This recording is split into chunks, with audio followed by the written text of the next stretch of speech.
우리 하나님에 대해 더 알아가기, 하나님이 어떤 분이신가, 그 하나님의 속성에 대한 메시지를 계속하는데요. 오늘은 특별히 모든 것을 주관하시는 하나님의 절대 주권에 관한 메시지를 나눕니다.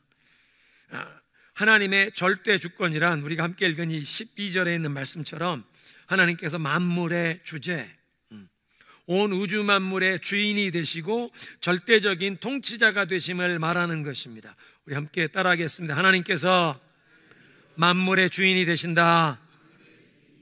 네, 하나님께서 만물의 주인이 되시고 만물을 주관하시는 이유는 그 온 우주 만물을 창조하신 분이시기 때문입니다. 그 하나님의 절대 주권이 우리 주변에 나타나는 것을 보면 제일 먼저 자연계에 나타나고 있습니다.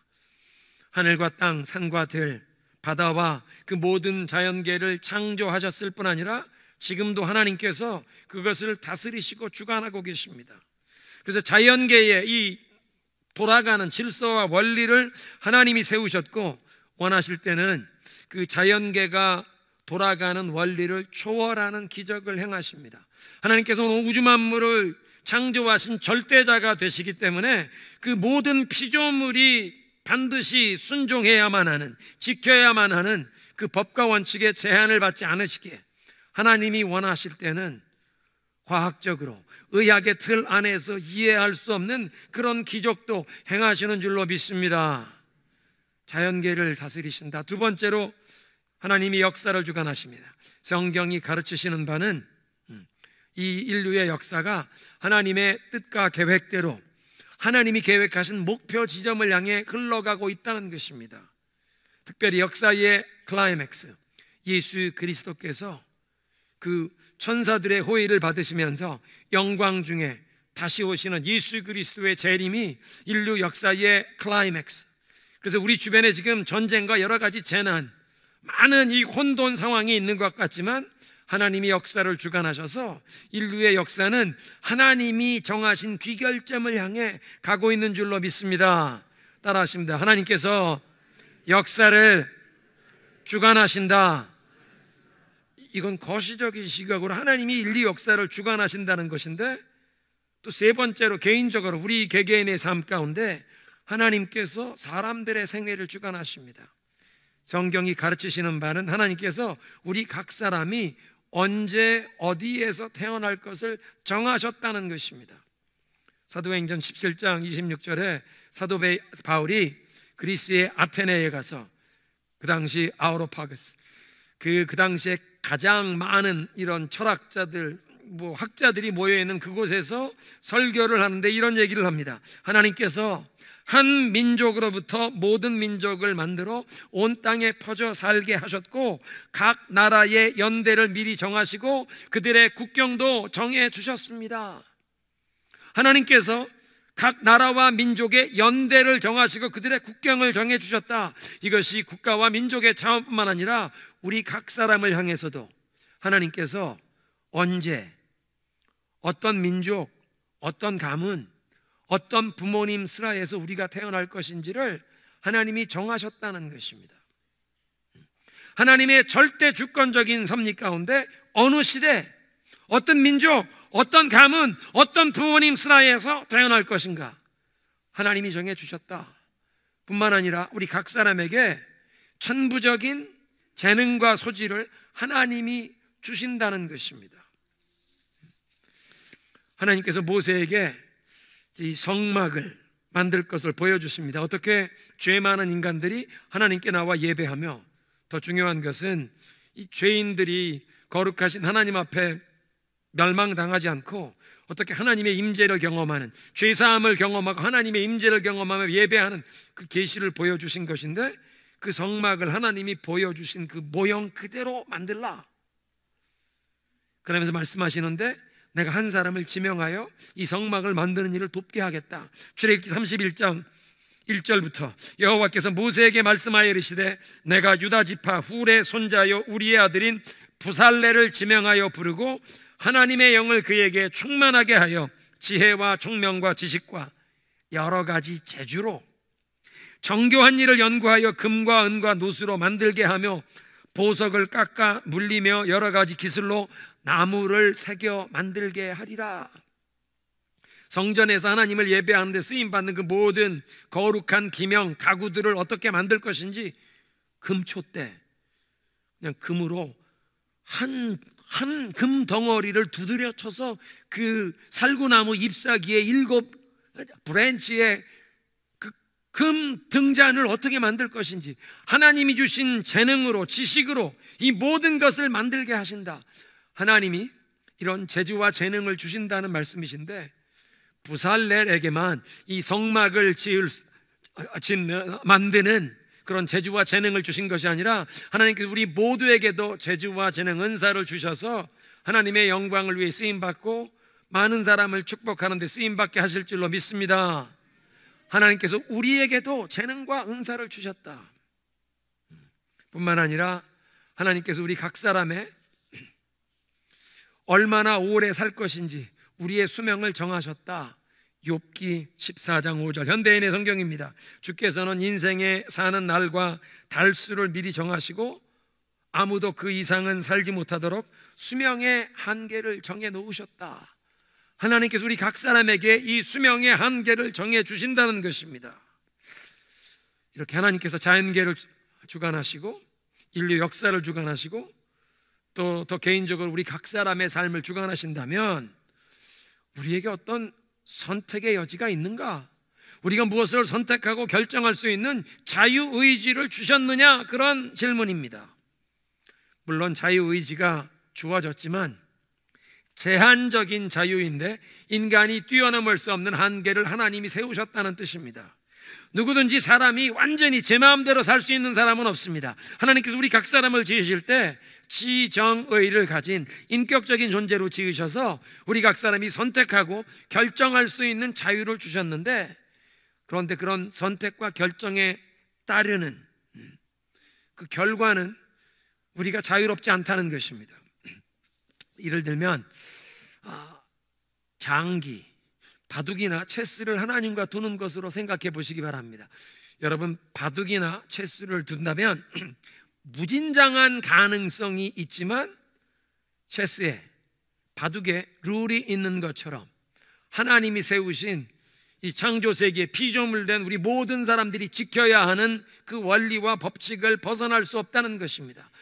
그리고 하나님과 체스를, 하나님과 바둑을 둔다면 하나님은 우리보다 훨씬 지혜로운 뛰어난 분이시기에 우리가 결코 하나님을 이길 수 없다는 것입니다. 사람이 어떤 수를 두더라도 온 우주 만물을 창조하시고 그것을 다 다스리시는 하나님께서는 인간의 그 모든 수를 다 보고 계십니다. 우리 옛 표현으로 손오공이 아무리 재주를 부려도 누구 손바닥을 벗어날 수 없다고, 사람이 아무리 수를 두어도 하나님이 그것을 다 보고 계신다. 하나님의 그 크신 섭리와 하나님의 뜻과 계획을 우리는 벗어날 수 없다는 뜻입니다. 이런 예를 들으면 여러분 이해가 되실 것 같은데요, 여러분이 유람선을 타시게 되어서 시애틀에서 출발해서 이것이 하와이와 괌을 거쳐 일본에 잠깐 들렸다가 대한민국 부산항에 가는 그 크루즈를 타신다고 하면 여러분들이 1등석, first deck, 2등석, 일반 객실을 예약할 수도 있고, 그렇게 크루즈를 타시면 식당이 항상 열려 있어서 하루에 식사를 3번 하실지 5번 하실지, 어느 식당에 갈지, 어떤 액티비티를 할지, 어디에 가서 운동을 할지, 여러분이 여러 가지 옵션이 있고 선택을 할 수 있지만 그 유람선 크루즈의 종착역이 대한민국 부산항이라는 것은 바꿀 수가 없습니다. 그 크루즈에 여행하는 동안 여러분 여러 가지 자유와 선택의 여지가 있지만 그 크루즈가 부산항에 가는 것은 바뀔 수가 없다. 마찬가지로 성경을 보면 하나님께서 사람들에게 인생을 어떻게 살아갈지 선택권을 주시는데 80, 90, 100년의 인생, 여기 앉아 계신 분들은 이제 100세 시대를 살아가실 겁니다. 80년, 90년, 100년의 인생을 우리에게 살아가도록 선택의 기회를 주시는데, 하나님의 말씀에 귀를 기울이며 하나님의 원리에 따라 살아갈 것인지 아니면 그냥 내 마음대로 살아갈지 사람들에게 자유를 주셨습니다. 그렇게 어떻게 살아가든 자유를 주셨지만 우리가 선택하고 결정한 우리의 그 결정과 행동에 대한 거기에 따르는 결과에는 자유가 없습니다. 선택하고 결정할 수 있는 자유가 있는데 그 선택과 행동에 따르는 결과에는 자유가 없다. 하나님이 세우신 원리를 벗어날 수 없다는 것입니다. 예를 들어서 게으르게 살면 가난해지고, 부지런하게 근면 성실하게 열심히 노력하면 풍성한 수확을 얻는다. 하나님이 세우신 원리입니다. 하나님의 말씀을 무시하고 내 마음대로 살게 되면 그에 따르는 실패와 고통을 경험하게 되는 것입니다. 만물을 주관하시는 하나님께서 모든 사람들이 따라야만 하는 법칙과 원리를 세우신 것을 사람들은 벗어날 수 없다는 뜻입니다. 그렇다면 이렇게 하나님께서 만물을 주관하시는 그 하나님의 절대 주권이 우리들의 삶에 어떤 영향을 끼치느냐, 그것을 살펴보겠는데요. 오늘과 다음 주일에 거쳐서 우리의 삶의 세 부분에 걸쳐서, 첫째는 우리의 계획에, 두 번째는 우리의 삶에 경험하는 여러 가지 문제와 어려움에, 그리고 세 번째는 우리의 기도 생활에 이 하나님의 절대 주권을 인정한다는 것이 어떤 영향을 끼치냐. 첫째로 성경이 깨우치시는 것은 하나님께서 만물을 주관하시기 때문에 우리의 계획에는 한계가 있다는 것입니다. 따라합니다. 하나님께서 만물을 주관하시니 나의 계획은 한계가 있다. 하나님께서 만물을 주관하셔서 사람들이 세우는 계획은 항상 제한적이고 그것이 임시적일 수밖에 없다는 것입니다. 인간에게 무제한적인 것이라는 없고 하나님께서 그 한계를 설정하십니다. 잠언 19장 21절인데요. 사람의 마음에는 많은 계획이 있으나 오직 여호와의 뜻만이 이루어지느니라. 누구의 뜻만이 이루어진다? 하나님의 뜻만이. 사람이 아무리 많은 계획을 세워도 오직 하나님의 뜻만이 이루어진다. 잠언 16장 1절 현대인의 성경은 이렇게 번역했습니다. 계획은 사람이 세우지만 그 결과는 하나님께 달려있다. 결과는 누구에게 달려있다? 하나님께 달려있다. 사람이 아무리 계획을 치밀하게 열심히 세워도 결과는 누구에게 달려있다? 하나님에게 달려있다는 것입니다. 그러니까 살다 보면 많은 일들이 우리가 계획한 대로 풀리지 않습니다. 사람이 세운 계획은 아무리 치밀하게 준비하고 열심히 그 계획을 세웠어도 그 계획을 실상 실행에 옮기다 보면 우리가 예측하지 못한 일이 발생하기 때문에 사람은 그 누구도 미래를 정확하게 예측할 수 없어서 우리가 계획을 세워도 일을 하다 보면 생각하지 못했던 일들이 일어나고 우리는 계획을 수정하고 변경할 수밖에 없습니다. 그러니까 사람들이 세우는 계획은 항상 한계가 있고 제한적이고 임시적일 수밖에 없다는 것입니다. 그래서 모든 일을 우리 사람의 뜻과 생각보다 하나님의 계획이 온전하신 줄로 믿으시기 바랍니다. 여러분 중에 많은 분들이 자신이 처음에 원하던 사람과 결혼하지 않았고 다른 사람과 결혼을 하게 되었는데 20년, 30년, 40년 결혼 생활을 하면서, 특별히 신앙 생활을 하면서 이렇게 결혼 생활을 하다 보니 하나님께서 나에게 최선의 사람을 짝지어 주시고 가장 좋은 배우자를 짝지어 주신 줄로 믿습니다. 우리가 아멘 소리가 크게 들려야죠. 하나님께서 나에게 최선의 배우자를 짝지어 주신 줄로 믿습니다. 형제분들이, 남편들이 아멘을 크게 하셔야 합니다. 내가 처음에 생각했던 사람과 아닌 다른 사람과 결혼했는데 신앙생활을 하면서 지금 돌아보니 나에게 가장 적합한 꼭 필요한 사람을 짝지어 주셨다. 우리는 그것을 인정할 수밖에 없습니다. 여러분요, 살다 보면 하나님께서 우리의 발걸음을 우리의 계획과는 다른 방향으로 인도하십니다. 심지어 하나님께서 부르시는 일을 위해 하나님께 충성하겠다고 헌신하고 나아가는데도 우리의 나아가는 발걸음이 처음에 우리가 헌신했던 일과 다른 방향인 경우가 있습니다. 저의 이야기를 드리겠습니다. 1974년에 한국에서 엑스플로 74 대회가 열렸습니다. 빌리 그레엄 목사님이 여의도 광장에서 100만 명이 모여 설교한 그 다음 해였습니다. 미국에서 대학생 선교회를 시작하셨던 빌 브라이트 박사가 달나라에 갔다 온 우주인, 미국인 우주인과 함께 와서 그 우주인이 간증을 하고 빌 브라이트 박사가 말씀을 전하시는데 이 중학생, 고등학생들을 장충체육관에 모아놓고 어른들 성인 집회는 여의도에서 열리는데 청소년들을 위해서 장충체육관에서 1974년에 집회를 하는데 빌 브라이트 박사가 그런 말씀을 하십니다. 앞으로 하나님께서 이 대한민국을 중국 대륙을 선교하는 선교의 발판으로 삼으신다. 1974년에는요 대한민국에서는 중국을 중국이라고 부르지 않고 중공이라고 불렀습니다. 냉전시대, 공산당, 빨갱이 저희들이 굉장히 이 적대감을 가지고 살던 시절이었기 때문에 자유중국, 대만과 외교 관계가 있었고 중국은 중국이 아니라 중공이라고 부르던 시절인데 빌 브라이트 박사가 그런 말씀하십니다. 역사를 주관하신 하나님께서 앞으로 대한민국을 중국 대륙을 선교하는 발판으로 삼으신다.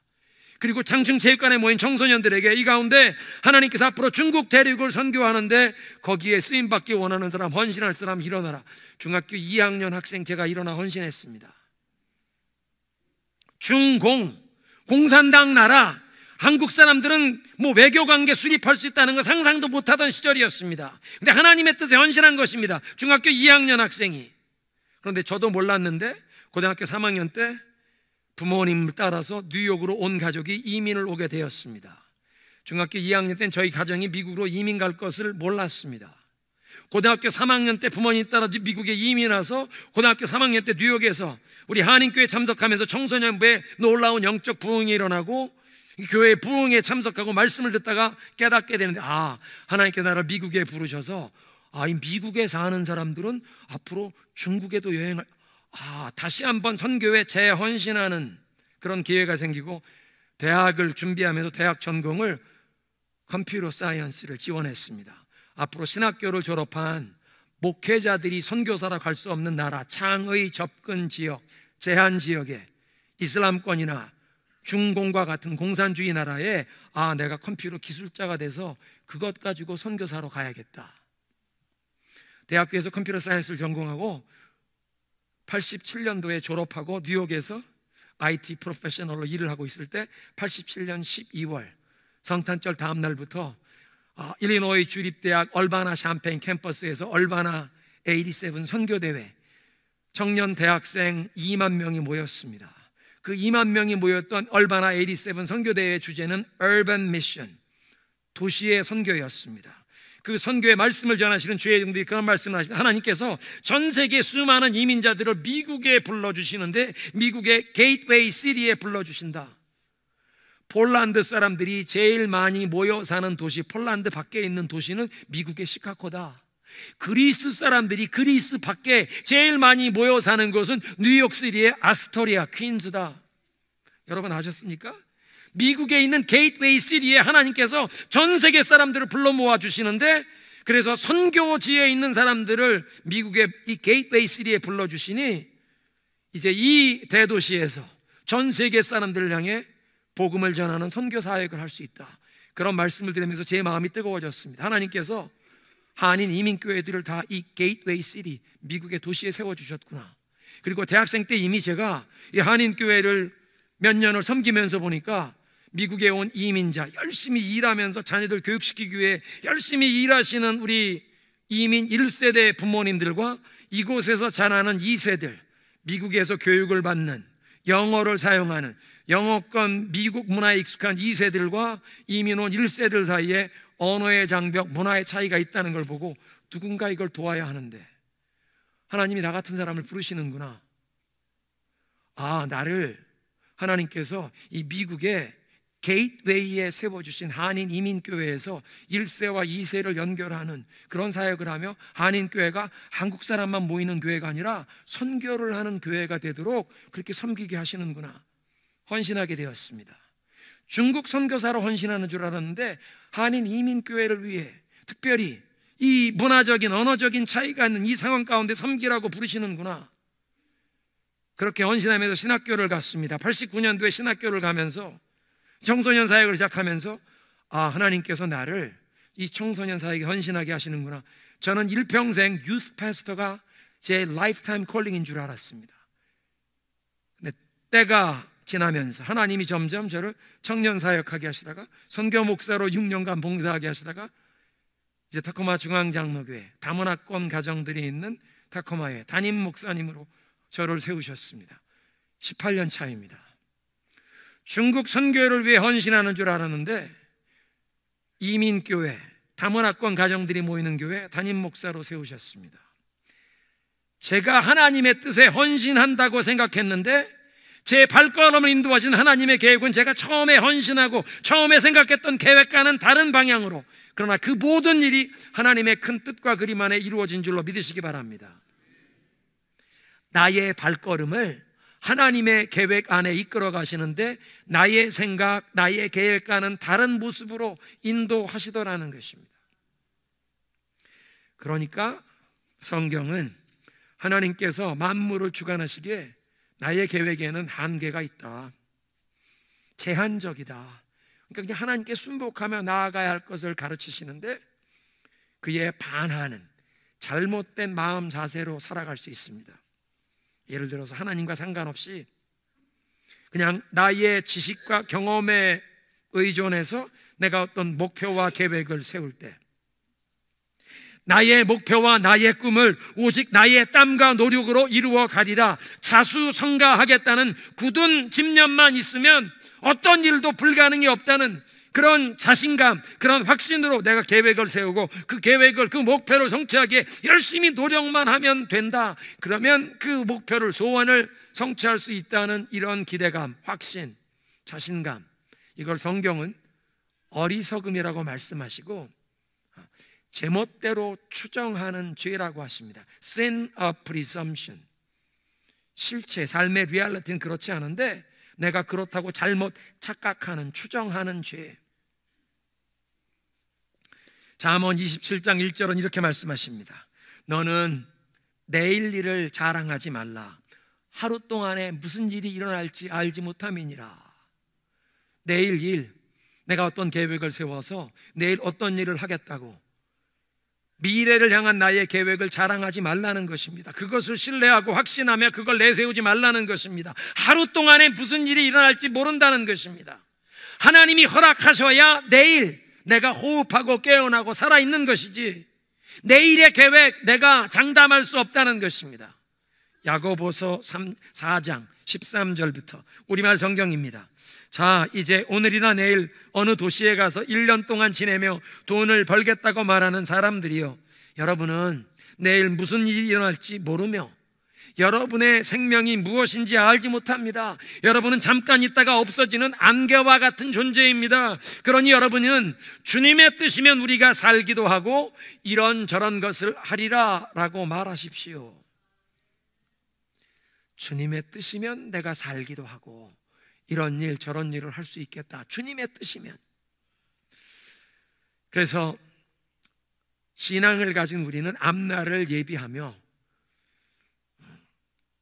게으른 자여 개미를 보고 배워라, 장엄한에 말씀하시는데요, 내일을 준비하기 위해 우리는 계획을 세워야 합니다. 그렇지만 하나님이 만물을 주관하시는 분이시기에 우리의 계획은 항상 한계가 있고 제한적이란, 임시적이라는 것을 인정하면서, 그러니까 성숙한 사람은 계획을 세우지만 그 계획이 수정되고 변경될 수 있게 플렉서블하게 세워야 합니다. 어떤 분들은 계획을 세우고 일을 진행하는데 일이 계획대로 돌아가지 않으면 그것 때문에 많은 스트레스를 받고 그냥 막 소화가 되지 않는, 성격적으로 성향이 그런 분들이 계십니다. 그런데 우리의 신앙이 성숙해져 가면 상황에 따라서 계획이 수정되거나 변경되는 것을 받아들이고 수용하는 것이 점점 더 익숙해져야 합니다. 왜냐하면 사람이 계획을 세울지라도 그 결과가 하나님께 달려있기 때문에 오직 하나님의 뜻만이 이루어진다는 것을 인정하면, 하나님, 내 뜻과 계획이 아니라 하나님의 뜻이 이루어지게 하옵소서. 그래서 우리의 계획을 세우고도 그걸 열린 손으로 하나님 앞에 올려놓고 하나님의 뜻이 이루어지기를 기다려야 하기에 하나님께 맡겨드려야 한다는 것입니다. 우리 고사성어에도 그런 말이 있습니다. 진인사 후에 대천명이라. 사람이 해야 할 일은 다 소진할 정도로 최선을 다해서 한 후에 대천명, 하늘의 명령을 기다린다. 계획을 철저하게 세우고 이 일을 진행하다가도 하나님께서 코스를 변경하시는구나, 그것을 감지하면 믿음의 사람들은 하나님의 뜻이 이루어지게 하옵소서, 하나님이 코스를 변경하시는 걸 그걸 받아들이고 순복하고 따라가는 것이 익숙해지는 것, 그것이 우리의 신앙 성숙에 반드시 필요하다는 것입니다. 그러면 하나님께서 이 온 만물을 주관하심을 인정하는 올바른 마음 자세를 우리 계획에 연관시키면 어떻게 되겠습니까? 내가 어떤 목표를 세우고 계획을 세우기 전부터 먼저 하나님의 얼굴을 구하는 것입니다. 기도하는 것입니다. 오늘 예배로 부름이었던 잠언 3장은 이렇게 말씀하십니다. 너는 마음을 다하여 여호와를 신뢰하고 내 명철을 의지하지 말라. 너는 범사에 그를 인정하라. 그리하면 내 갈 길을 인도하시리라. 어떻게 범사에 모든 일에 하나님을 인정합니까? 기도를 통해서. 목표를 세우거나 계획에 착수하기 전에 먼저 기도하며 하나님의 뜻을 구하는 것입니다. 기도 없이 목표와 계획을 세우고 기도하지 않고 이 일을 시작하는 것은 이 제멋대로 추정하는 presumption, 교만한 어리석은 죄에 빠지는 것입니다. 여러분, 그러니까 기도할 때 하나님, 제가 세운 계획, 지금 제가 진행하는 이 일에 축복해 주옵소서, 그렇게 기도하는 게 아니라 바른 기도는 하나님께서 축복하시는 일을 보여주시고 그 축복하시는 일에 내 자신이, 우리 가정이 함께 참여할 수 있도록 우리의 발걸음을 인도해 주옵소서. 내가 세운 계획, 내가 하는 일에 하나님이 힘실어 주시고 하나님 축복해 주옵소서, 하나님을 잡아당기는 것이 아니라 하나님이 기뻐하시고 하나님이 축복하시는 일을, 그걸 내가 깨달아 알게 하시고 나의 발걸음을, 우리 가정이 갈 길을 그 하나님이 기뻐하시고 축복하시는 일에 참여할 수 있도록 하나님이 저절로 형통하게 하실 줄로 믿습니다. 하나님이 축복하시고 기뻐하시는 일, 그 일을 깨닫게 하시고 하나님이 관심 가진 그 일에 우리도 관심을 쏟게 하시는 그런 하나님의 인도하심을, 그러니까 목표를 세우고 계획을 세우기 전부터 하나님의 인도하심을 구해야 할 줄로 믿습니다. 그래서 기도를 통해 하나님이 기뻐하시고 하나님이 축복하시는 그런 일을 깨닫고 목표와 계획을 세우게 되는 사람은 하나님과 동역하게 됩니다. Cooperation with God. 하나님과 파트너십, 함께 동역하는 사람이 되는 것입니다. 따라하겠습니다. 하나님과 동역하라. Cooperation with God. 하나님과 동역하는 것입니다. 잠언 16장 9절은 이렇게 말씀하십니다. 사람이 마음으로 자기의 계획할지라도 그 발걸음을 인도하시는 분은 하나님이시다. 내가 아무리 많은 계획을 세울지라도 그 결과를 결정하시는 최종 결정권자는 누구라고 하십니까? 하나님이라고 하십니다. 그러니까 어떤 계획을 세우기 전에, 어떤 목표를 세우기 전에 먼저 하나님의 뜻을 구하고 계획을 세운 후에도 하나님 앞에서 그 계획을 열린 손의 자세로 그렇게 올려드려야 한다는 것입니다. 사도 바울이 본인이 개척했던 고린도 교회에 편지를 쓰면서 이런 얘기를 합니다. 고린도전 4장 19절, 주님께서 허락하시면 내가 속히 여러분을 방문하리라. 본인이 전도해서 예수 믿게 하고 교회를 세웠던 고린도 방문하길 원했습니다. 그런데 사도 바울은 처음부터 그 편지 첫 마디부터 내가 여러분을 속히 방문하기 원하지만 하나님께서 허락하시면 토를 합니다. 하나님이 허락하셔야, 하나님이 그것을 상황과 여건을 허락하셔야 그들을 방문할 수 있다는 것을, 그러니까 하나님이 최종 결정권자임을 처음부터 인정하며 얘기하는 것입니다. 실제로 그 다음 편지 고린도후서 1장을 보면 고린도후서 1장 15절 이후에 있는 말씀, 제가 사실은 여러분들을 방문할 계획을 세웠는데 여러분을 방문하고 여러분 방문한 다음에 북쪽에 마게도니아를 방문하여 그들이 모은 그 구제헌금 모아서 다시 고린도로 돌아와 여러분들이 보내줌을 받아서 유대로 가려고 했었는데 그런 계획을 내가 취소하고 연기하게 되었다. 내가 일구이연하는 사람 아니다. 이런 말 해놓고 그 말 지키지 않는 그런 사람 아니다. 내가 여러분들을 방문하기 원했지만 그 계획을 연기하게 된 이유를 설명합니다. 여러분들에게 어떤 더 큰 상처와 아픔을 주지 않기 위해서 내가 방문을 연기하고 기도하며 기다렸다. 하나님의 허락하심이 있어야, 하나님이 결정해 주셔야 내 계획이 실행될 수 있다는 것을 바울이 인정한 것이고, 그 삶 가운데 그대로 나타났습니다. 우리의 삶 가운데 만물을 주관하시는 하나님의 절대 주권을 우리의 일상생활에서 인정한다는 것은 어떤 모습인가? 사랑하는 성도 여러분, 여러분의 일상생활에, 이 계획에 하나님이 관여하십니까? 아니면 하나님의 뜻, 하나님의 계획은 여쭐 것을 생각지도 않고 그냥 여러분의 생각과 계획대로 하루하루 살아가십니까? 기도를 통해 하나님이 기뻐하시는 일, 하나님이 축복하시는 일을 내가 깨닫고 우리 가정이 그런 일에 관심과 열정, 에너지를 투자하기를 소원하는 그런 마음으로 하나님의 인도하심을 구하며 매일매일 일상생활의 스케줄을 결정하십니까? 아니면 그렇게 하나님의 뜻과 계획은 물어보지도 않고 그냥 하루하루 닥치는 대로 살아가십니까? 아침에 일어나서 내가 오늘 무엇을 할 것인지 계획을 세우기 전에 먼저 기도의 시간, 말씀을 열고 하나님의 말씀에 귀를 기울이며 하나님의 지혜, 하나님의 은혜, 하나님의 능력을 구하고, 그래서 하나님께서 나를 인도하시고 보호하시고 하나님께서 나를 도와주시고 하나님의 공급하시는 그런 하나님의 은혜를 구하며 하루하루를 열어가시기를 그리스도의 이름으로 축원합니다. 내가 그런 계획을, 하나님의 뜻과 인도하심에 따라 계획을 세우지 않으면 하루하루의 일정이 그냥 매일매일 닥치는 일, 다른 사람이 부탁하고 요구하는 긴급해 보이는 일만 쫓아다니는 긴급한 일의 횡포에 휩싸여 살다 보면 삶이 엉망진창이 됩니다. 불안과 염려, 걱정과 답답함이 여러분의 삶을 휘감싸게 되는 것입니다. 그러나 하나님의 뜻과 하나님의 인도하심을 구하며 살아간다면 여러분의 인생에 어려운 일이 있고 이 수고의 땀을 흘려야 하지만 그런 일을 감당할 때 하나님이 주시는 진정한 만족과 기쁨과 감사가 충만할 줄로 믿습니다. 수많은 사람들이 실천적인 무신론자처럼 살아갑니다. Practical atheist.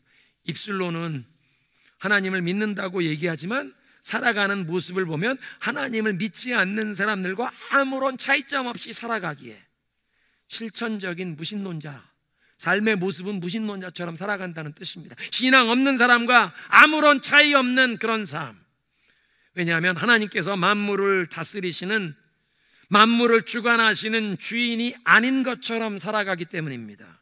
하나님의 뜻과 계획 같은 것은 물어보지도 않고 내 멋대로 내 생각대로 계획을 세우고, 그래서 시간과 에너지를 하나님께서 나에게 주신 그 재능과 기회와 그 경험에 쌓인 노하우, 하나님이 주신 건강, 돈, 이 모든 것을 그냥 나의 만족과 내 뜻을 위해 사용하다가 인생을 허송세월하며 살아가는 경우가 얼마나 많습니까? 우리는 계획을 세우기 전에, 목표를 세우기 전에 먼저 하나님께 기도하며 하나님의 뜻을 물어야 할 줄로 믿습니다. 하나님, 우리의 삶, 우리 가정을 향한 하나님의 뜻이 무엇입니까? 하나님 보여주옵소서. 하나님이 기뻐하시는, 하나님이 축복하시는 일이 무엇인지 보여주시고 하나님의 관심이 가 있는 그곳에 나의 관심, 우리 가정의 관심이 집중될 수 있게 하셔서 우리가 행하는 그 모든 일 가운데 하나님이 도와주시는, 하나님이 보호해 주시는, 하나님이 인도해 주시는 그 은혜의 손길을 경험하는, 그러니까 자수성가가 아니라 신수성가하게 하옵소서. 따라하겠습니다. 신수성가하게 하옵소서. 신수성가하게 되려면 내가 계획을 세우고 일을 추진하며 하나님 도와주세요, 힘 실어주세요가 아니라 하나님이 축복하시는 일에 내가 참여하게 하옵소서. 어떤 분들은 이런 말씀을 듣고 하나님의 뜻을 묻고 하나님의 뜻에 순복하여 살아가는 삶, 언젠가는 나도 그렇게 할 거야. 그런데 얼마 동안은 내가 꼭 해보고 싶은 거 먼저 하고 그 다음에 하나님을 위해서 올인 하겠지. 여러분, 그것은 어리석고 교만한 일입니다. 성경이 말씀하시지 않습니까? 너는 내일 일을 알지 못하느니라. 내일을 보장할 수 없는데 오늘은 내가 원하는 일, 내 버킷리스트에 있는 것을 하고 이제 언젠가 정말 하나님의 뜻을 묻고 하나님의 뜻에 순복하는 올인 하나님을 위해 살겠다. 그건 어리석은 일이라.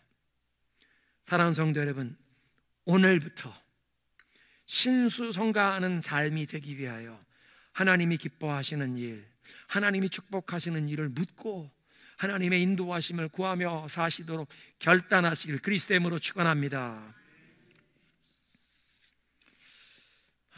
장례식을 많이 인도했는데요, 유가족들이 그런 후회스러운 얘기를 하는 것을 많이 듣습니다. 이렇게 일찍 하실 줄 알았으면 진작 잘해드릴 걸. 부모님 살아계실 때 잘해드리시기 바랍니다. 장례식을 성대히 거행하는 것 아무런 소용없습니다. 부모님 살아계실 때 살아생전에 효도하십시오. 살아생전에 자주 전화하시고 살아생전에 용돈 자주 드리시고 살아생전 부모님께 효도하시기를 바랍니다.